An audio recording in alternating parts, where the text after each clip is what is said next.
we're going to have to get oriented here. There's two different meanings of economics here. One uh, is the timber harvest program that the Forest Service operates in some sense economically efficient, or are they involved in pouring resources down a rat hole?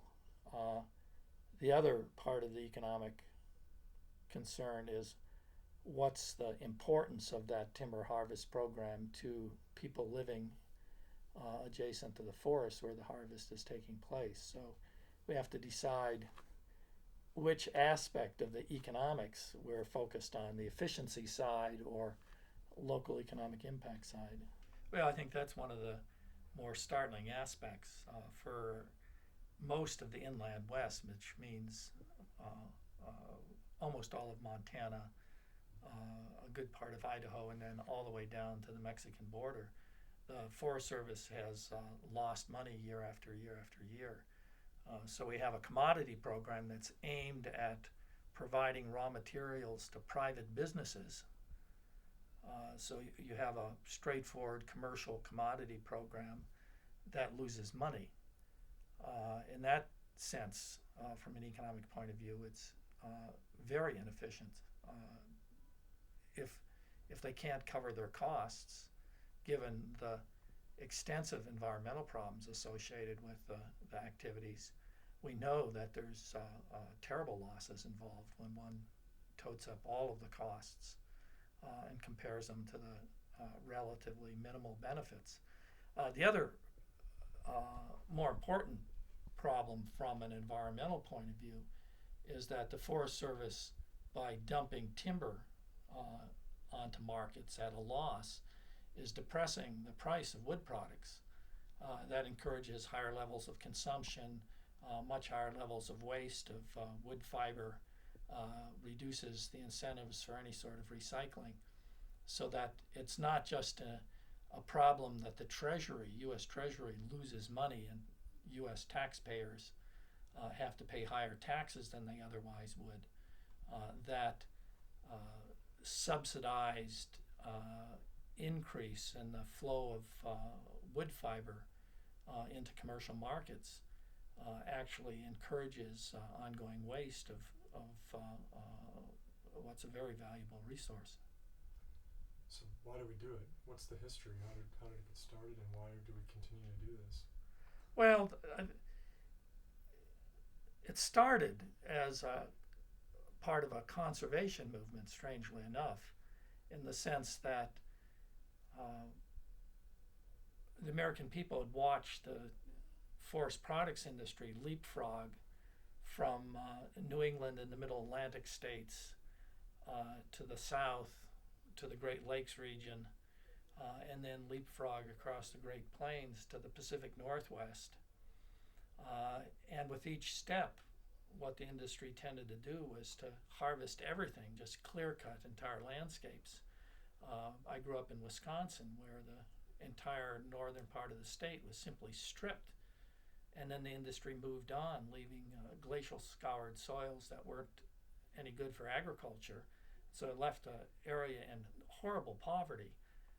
It was that experience at the beginning of the 20th century, that historical experience with the industry, that led significant parts of the American public to say, we shouldn't let this happen in the West, because that's where the industry was just starting to leapfrog to, that we should make sure things are done differently in the West.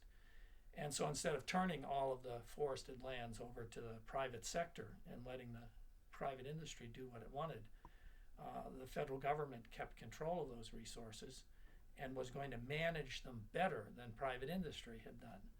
Well, it didn't do that. I mean, it liquidated the old growth in the Pacific Northwest, and it was as that was taking place that the industry started to move to the inland west and to move back into the south because of the overcutting in the Pacific Northwest. So the industry moved into our region in the pursuit of additional raw material. In that sense, it was engaged in the same overconsumption, overharvest, cut the area over and get out that had taken place on private lands earlier. How what was intended as a conservation measure, and that's what the public lands were intended to be, how U.S. Forest Service went from its conservation mission to being a timber beast, an out-of-control rogue timber beast, is an interesting question all in itself, but that is what happened. And in that sense, it was good public policy that went bad, very bad. I think originally the Forest Service had a whole set of high-sounding explanations. One was that they were going to feed the American dream of everybody living in a suburban split-level ranch-style home built out of wood. So that increased harvest after the Second World War was necessary, and keeping the cost of wood products low was an attempt by the federal government to encourage private home ownership in less dense settlements or suburbs or whatever. That was one of the high-sounding explanations, and it was pre-environmental concerns. The other explanation goes back to turn of the century European forestry, which we imported lock, stock, and barrel. It's sort of the grim fairy tale. Think of Hansel and Gretel.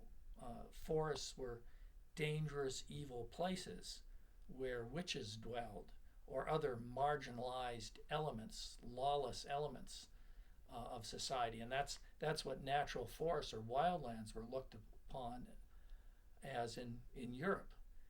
And so the forestry profession had as a commitment the managing of a forest. A wild forest was an evil place, or if it wasn't evil, it was chaotic, unproductive, and chaotic. And timber managers were needed to bring order and productivity to natural forests. So that was another part of what the Forest Service saw it doing.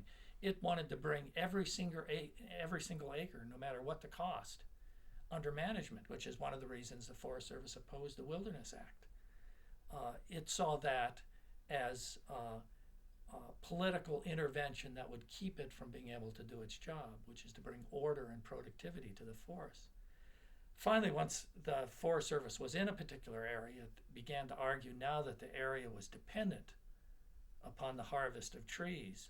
For the Forest Service to reduce the level of harvest would damage the local economy. Now there were all these communities and all these families and workers who were dependent upon the ongoing flow of these logs, and the federal government had some obligation to those communities. It's sort of a strange way of looking at things in the sense that it was the Forest Service that came in, urged mills to be built, promised the flow of trees. So it's the Forest Service that came in and addicted communities to this flow of commercial product, and then argued that it had an obligation to continue to feed the addiction and couldn't possibly reduce its level of harvest. So it was a combination of all of those, but in the end it was that last argument that the region needed the Forest Service in order to stabilize its economy, in order to assure those communities didn't drift back into poverty. I think it's hard for an economist to argue that there are no places on public lands where commercial timber harvest would be in some sense the highest or best use. There may well be very high productivity lands that have fairly low values for recreation or for wildlife or other non-timber uses. So I think it's difficult in general for an economist to sort of make a blanket across the board argument. I think what can be said, just given the history of the way the Forest Service has managed these lands and its incredible commitment to logging as a way of improving the natural environment is that this agency has a history that raises serious questions about whether it could ever engage in appropriate timber management. Even in areas, I mean, we've tried all sorts of settings where we've tried to say your job with this particular area, say the Hells Canyon recreation area, this area is to be managed for its recreation values, for its wildlife values, and you can only harvest timber if it is consistent with or encourages these higher values, which we've decided are recreation, wildlife, natural functions. Even in that setting where we've told them that timber harvest is a third or fourth or fifth priority, the timber harvest program, the roaded timber harvest program, still moves to the top, and the landscape is changed in major negative ways. I think one could argue that the Forest Service is not capable of managing forests primarily for broad range of non-commercial forest values, natural values. That is just constitutionally, as a result of its background and history and philosophy, not capable of seeing natural lands managed without timber harvest. Just listen to them talk about forest health. Timber harvest is necessary for forest health. I know lots of foresters who wring their hands about the waste associated with wilderness areas because the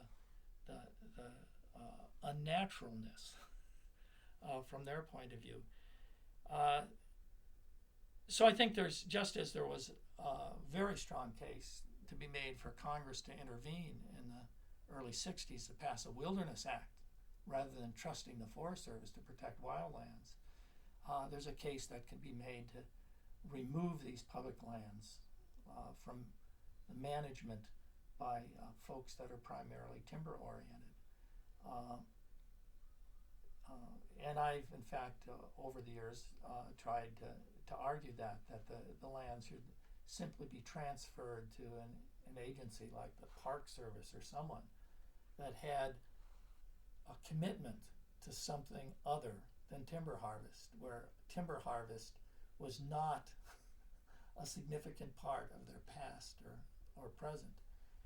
That unless one does that, one never can trust the prescriptions that the agency is coming up with. It always, when I hear them talk about forest health, when the Forest Service is talking about forest health, all I think of is this is timber harvest repackaged in another way. So just to clear the boards, it may well be necessary to just say timber harvest, commercial timber harvest, is not an appropriate use of these lands. Just get that removed so that one can have some confidence that the management decisions that are being made are in fact focused on forest values as opposed to timber values. Especially from a national point of view, the timber harvest program on the national forests is approaching zero as it is now. So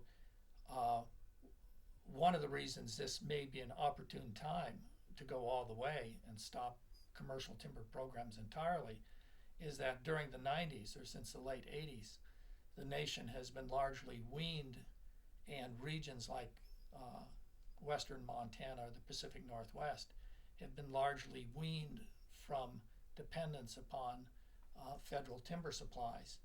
And we've made the adjustment.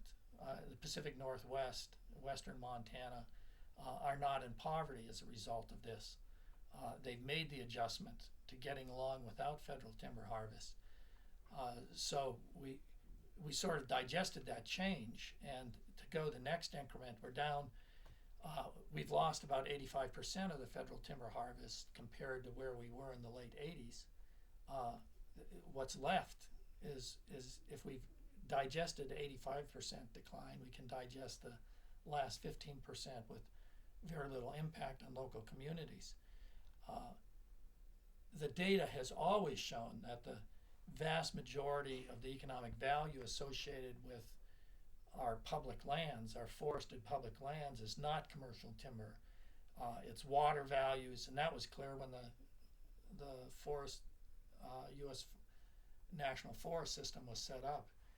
The value as watershed, the value for wildlife, for recreation, establish the most important links between those forested landscapes and our local economies as well as the national economies. Those values by far outstrip by 10 to 20 to 1 the timber values associated with those lands.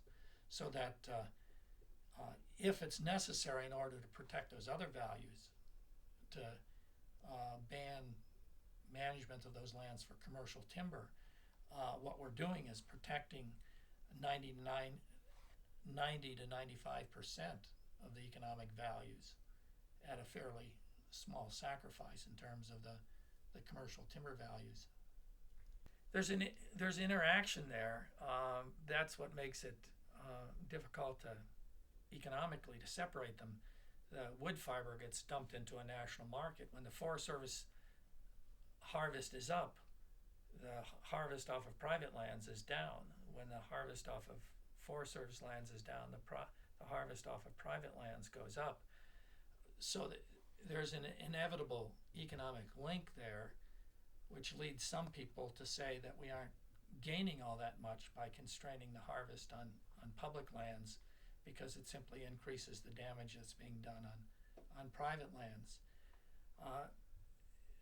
There's an element of truth there, but the solution isn't to just spread the damage evenly over everything. The solution is to stop the damage being done to public lands, and then work the political system to make sure that there's Forest Practices Acts adopted in each state to limit the damage that people are allowed to do on private lands. To just give up and say that until we all reduce our consumption of paper and wood products, we should do nothing, is to allow the stripping of the last pieces of our wild heritage to continue. There's considerable controversy between the Forest Service and the timber industry over those numbers. Those numbers come from the Forest Service. You have to make sure you understand the numbers. The Forest Service isn't saying that the cash flow associated with recreation is 30 times the cash flow associated with timber. Most of the recreation economic values don't include much of a cash flow at all, in the sense that when you or I go fishing or hunting or backpacking, from an economist's point of view, we're enjoying something of considerable value, which if we had to pay for it, we would, but we aren't asked to pay for it. The economist doesn't care whether you're asked to pay for it or not. What's important is how important is it to people. And so economists have estimated the non-commercial or non-market value of that recreation, of that wildlife, of that clean water, clean air, open space. Economists have estimated those in what we think is an accurate way. So it's legitimate to compare the value of that backpacking experience to a certain number of thousands of board feet of timber harvested. So the numbers the Forest Service is using to say that recreational values are 30 times as large as timber values, I think those numbers are correct. But you have to remember that that's not saying that the U.S. Treasury gets 30 times as many dollars from recreation as it does from timber. That's certainly not the case. nor is it necessarily the case that businesses providing equipment to people engaged in recreation are getting 30 times as many dollars as people supplying equipment to timber companies. What's being compared there is, okay, a 2x4 has a certain value to a person because it's handy to repair a house or to build a desk or whatnot. It's not crucially important that the person have that 2x4. It's only worth $1.50 or $2.50 or something. It's it's not gold. And similarly, a recreational experience is worth a hell of a lot more than a single 2x4 to people. I mean, that people don't engage in that recreation as a trivial sort of thing. They sacrifice considerable time and effort. It's very, very important to them, makes up an important part of their life. And so in that sense, how important is that recreational experience to people compared to how important would another 2x4 stud be to people? It's in that sense that that recreational experience in the aggregate is worth 30 or 35 times as much as the 2x4s or 2x6s flowing from that public land. I mean, roads is a big chunk of the cost, and it's probably one of the most damaging aspects of timber harvest. There's absolutely no question about that. That's probably been more important in mobilizing people against Forest Service policy because those roads lead to incredible deterioration in water quality, sedimentation in streams, scarify the hills in a way that even clear cuts don't, in the sense that the permanent bulldozing on steep hillsides does major environmental damage that will not heal itself ever, and is a source of ongoing sloughing and water quality problems indefinitely into the future. So there's extremely high costs, not only financial costs. A big chunk of the reason that the Forest Service timber sales are below cost timber sales is the very high cost of the road building. A big chunk of the environmental costs are associated with road building. But simply eliminating road building, I'm not sure would solve our problems. The Forest Service could do incredible amounts of additional damage from the road system it has in place. It has a huge road system already in place. And I'm not sure many of us would want the Forest Service to simply increase the intensity of timber harvest activities on those lands already accessible from roads. That would protect more wildlands, but possibly at a cost of further degradation of already roaded areas. So where can we go with that?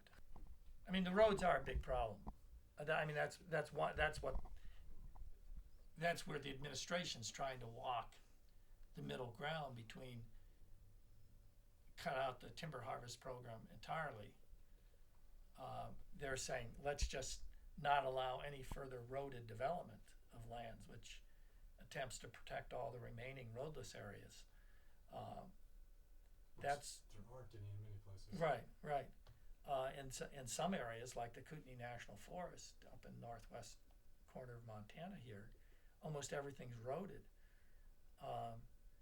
And the Forest Service could increase the intensity of logging. Folks over in Washington, I know, are where most areas are already roaded, are not happy at the idea of increased intensity of logging in already roaded areas. They just want to phase harvest out, period, rather than just roading, because they think the Forest Service can do as much damage now without additional roads. Well, see, they did. I mean, that's the trick they pulled off. Is they had this concept, and our School of Forestry has spent some time during the 80s and 90s pointing out the economic irrationality of how the Forest Service behaved. The Forest Service approach was something, it sounds like rape, and it was, maximal initial entry. If you were going to enter an area, you drove the roading system all the way through it and began harvesting at the point furthest away from the previous road system, because that assured that that area would never be proposed for wilderness. It assured that you now had everything from the beginning to the end of that road available to start running your spider web network of roads off of that. And that was one of the reasons why the Forest Service lost so much money, was that it installed the most costly transportation network it could, a network that wasn't justified by the sales they were going to be able to lay out initially, but it guaranteed the Forest Service now had permanent access to all of that land.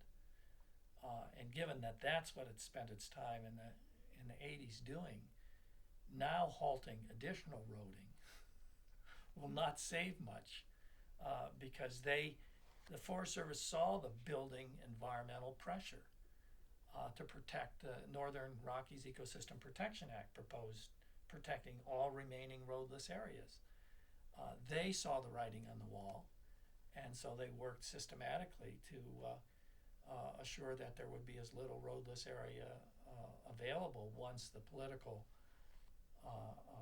consensus had built to go that direction, that the Forest Service acted in a way to assure that most of the Forest Service lands would remain open to them. For the Clinton administration now to be proposing a ban on further roading is, it's really long past the horse having escaped from the barn. You're closing a door on an empty barn. The Northern Rockies Ecosystem Protection Act tried to do the same thing. It's clear that that's politically a good idea to mix trying to undo some of the damage done by the roading, especially the damage done to fisheries, by getting in there and either obliterating the roads or trying to stabilize the damage that has been done. It's politically ingenious because most of logging activity these days is just heavy equipment operations. Although on our steep hillsides, there's people still out there with chainsaws felling trees. In less extreme terrain, it's heavy equipment that's just snipping the trees off.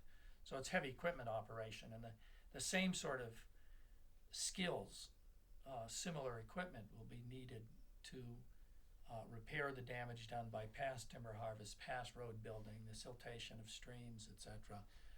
The rebuilding even of streams requires heavy equipment to be moving boulders and trees and things into place.